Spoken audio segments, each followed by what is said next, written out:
হাসিনা আজকে দেশ ছেড়ে পালিয়েছে। এই পালানোটা কোনোই তার পক্ষে ছিল না, কারণ আজকে তার অন্যায়ের মাত্রা এত দূর এগিয়ে গেছে।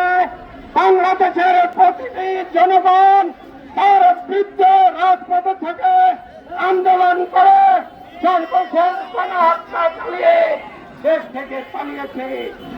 ৪২ বছর খালেদা জিয়াকে এই বাংলাদেশ থেকে কথা বলতে দেয় না।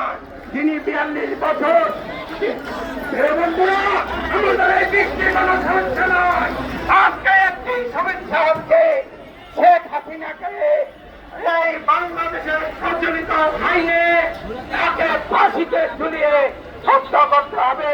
এই বৃষ্টি যদি আমরা সহ্য করতে না পারে, আগামীতে এই বাংলাদেশের আওয়ামী লীগ আবার রন্ধে রন্ধে ঢুকে আমাদের দেশকে নাশক করার চেষ্টা করবে।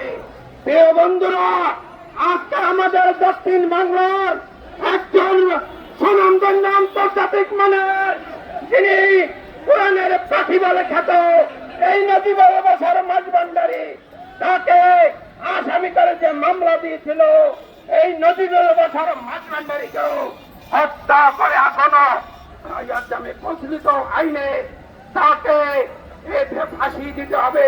প্রিয় বন্ধুরা, কথা পরিষ্কার।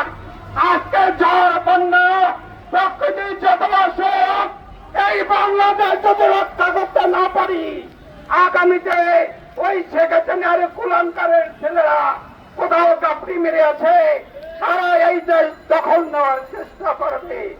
আজকে আমি ধন্যবাদ জানাই আশেক প্রধানকে এই রকমের একটি শেখ হাসিনাকে রাষ্ট্রের কাছে সমর্থ করার জন্য মোদিকের মাধ্যমে এদেশে তাকে রাষ্ট্রের আইনের আওতায় আনতে হবে।